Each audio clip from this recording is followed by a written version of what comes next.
Frank, hi. Hi, Ian. You good? Good, thanks. You well, good. Look, congratulations. You're through to the next round. What does it mean to go through? And how pleasing was it to see Tammy Abraham get that hat-trick?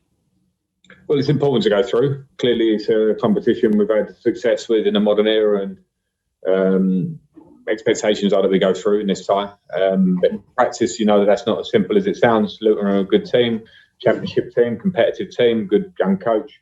So we had to get our game right, and we did. We got it right in pretty much every sense, other than the two stopping moments, one for their goal, one to give them a chance. But other than that, everything was nailed on. And Tammy gets 3 goals, which is great for him, great for us to keep his confidence up. But the overall performance was really good.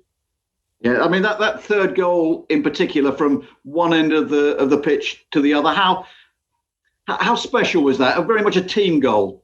Yeah, it was a team goal, and Callum did very well in his input in it, in the assist for Tammy, and Billy also joining in to play the 1-2 with Callum. So no, very good. Lovely to see goals like that. There was a lot of play like that for us today. A lot of play which looked good through the lines, midfield joining in, wingers coming off the line.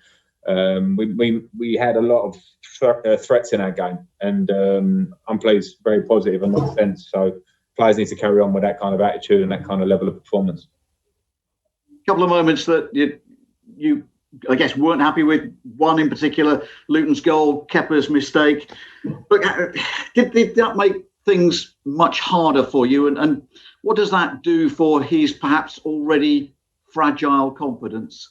Well, on the flip side of that, Kepa makes a really top save in the second half to make sure it doesn't go to 2-2. So we can give that. It's not easy. It's very easy for people to sort of hone in on that. But I think when Kepa's not been playing so regularly, he comes in and he's trained well and he's a good goalkeeper. And I'll certainly give him that one in the field. I'm as annoyed as the fact that we let someone stand in our box in space and get a shot away when they really shouldn't have done that. And I think it was a general team moment of complacency at how comfortable we were at 2-0, which is not good enough. So we got back from that very quickly. We dominated the game. All that made it was slightly nervous that we didn't have the 2-goal lead that makes it very comfortable. Once we got that back again, which we should have got a lot earlier, then the game was comfortable. Over the last few days, you've been very much a man in the spotlight. Did you need that result as well? I always need these results. This is Chelsea. Like you said at the start, is can you get into the next round? How do you feel? It's like, yeah, people expect it. People also expect a lot in terms of our league position. Now, my job is to see the inside, to know what goes on the inside, to know the work that we need to do, to look at the team today and see that we've got a lot of young players in the team that are coming through. Billy Gilmore comes in, thought was outstanding, by the way. And you look at the youth, and Mason Mount as captain, another part of his progression. And there's a lot to it. So that, people will be very, will look very closely at the moment. I try and see a bigger picture. Yeah, of course, I wanted the result today because it just is a nice air of positivity around the club and for the players to get into the next round. We're now in 2 cup competitions, the Champions League next round, the FA Cup, and we want to win more points in the league. That's where we're at. Frank, you touched on Billy there and his performance, his partnership with Mason at the base of that midfield, and the formation the shape you played today. Are those things you'd look to reprise moving forward? Well, possibly. I mean, I thought the two of them in midfield were great. Their movement of the ball, their discipline in the role. When you used to playing in a 3 and it's a 2, it clearly is different, and you have to have more discipline because you're trying to get a player higher up the pitch in the team. And it's something we can look at going forward. But it's a focus on probably the front 2, the 9 and the 10, making sure that they come in and give us something that we didn't have before, and making sure that you don't lose too much in midfield by taking a man out of midfield. And that was a nice step today because the lads did that. They moved the ball well. They had the discipline. So it's something we can certainly look at going forward. I'm forever considering the attributes of players within the team, within the system, and I think that's part of the process of this year, where sometimes you're looking when new players, younger players, can we find the right way? Today was right for us. If it's for sure the way forward, who knows? But it was great to see the options that it brought. James Robson. Hi, Frank.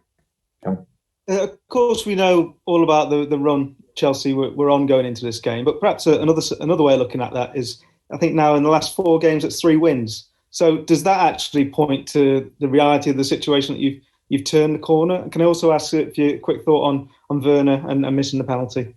Yeah, that's good. 3 wins in 4 games. I'm happy to quote that one because in the modern day, people will very much look at these kind of short-term stats and it can be flipped in different directions. I think it's nice for us in the short term that we have done that. You're talking about 2 cup games there, a league game we win and 1 that we lose.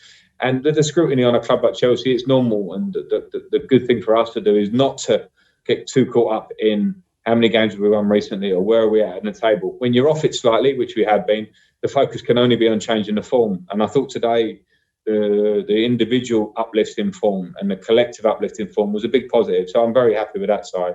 With Timo, I'm disappointed for him. He gave a lot to the performance today. He was a threat behind. He was on the move. He'd link up with Tammy, link up with people around him. And it's just one of those things, when it's not going for you quite, it can happen. I miss penalties. I know the feeling. I know he'll feel despondent maybe now in the last few minutes of the game, but he shouldn't be. And it's my job and his teammates' job to lift him because he'll be fine. He'll be fine. It was just it was almost, like a sign of what's going on for Timo at the minute. Where it's not quite dropping for him, but there'll be a time. There'll be a time when he takes penalties without thinking about it and hits the back of it without thinking about it. At the moment, that's not quite the time for Timo, but it will come and hopefully very soon. Hiya, Frank. Is Billy making it increasingly difficult for you not to give him a bit more of a run now? And also, can I just ask you, we've spoken in the past about whether Billy might go out on loan this month. That probably looks unlikely. Can you confirm that won't happen? Or yeah, sorry, was the first part, did you say Billy in the first part as well? Yeah, the first part was Billy and how difficult he's making it to not give him a bit of a run. Yeah. Well, playing like he did today, very difficult because he was outstanding. His comfort on the ball, the way he moves it, his discipline, his personality in the team was great. So, plays like he does today, it makes it very difficult for me not to give him a run. He trains that way. With his youth and the injury he's had and the difficult time we've had in the last sort of month or so, then I think it's been me trying to find the right time to get Billy in there. And today felt the right time. And he was brilliant in the game. So let's see going forward. And in the short term, and for me, looking at him there today, then he won't be going on loan. But of course, I'll keep that slightly open until the end of the month. But Billy's a Chelsea player, and the levels he showed today shows that he's very, very right to be a Chelsea player in the middle of the park. Okay, last 2, Sammy, and then Jacob. Hi, Frank. I thought the academy players were obviously excellent today. There's a lot of output from those guys. In a week where there's been a lot of pressure going into the game, did you feel that the kind of the intrinsic link that those guys have with the club, given that they've come through the ranks, has helped produce that performance today?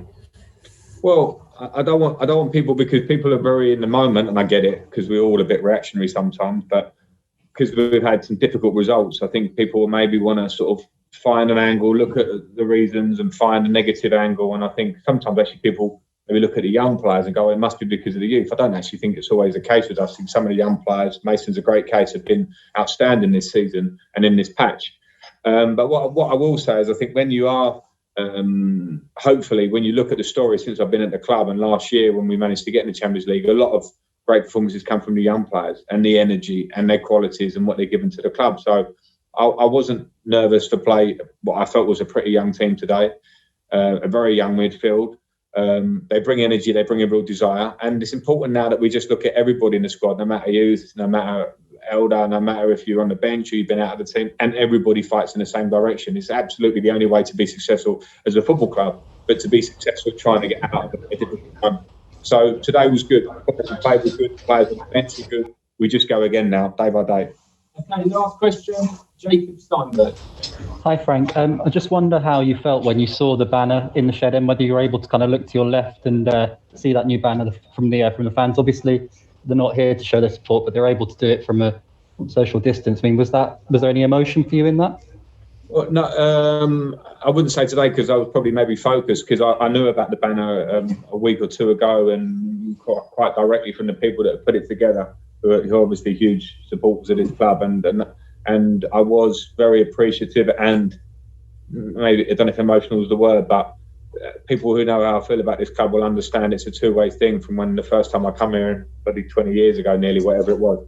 So I'm very thankful for that support, and it's great to see it at the Bridge. I feel it very strongly, and I know the modern world has moved on, and social media and eyes has come from all parts of the world. one thing I do know when I'm at the Bridge is that I'm at a club that I love and that has always shown me huge support as a player and now as a manager. So I appreciate it very much. All I want to do is repay that with being successful at the club and working through a tough moment to try and bring a long-term success to the club. And keep saying it recently, there will be moments of pain and moments that are difficult because of the situation. And when you see that fans that are there to stick with you from now and going forward, that's an important thing for me.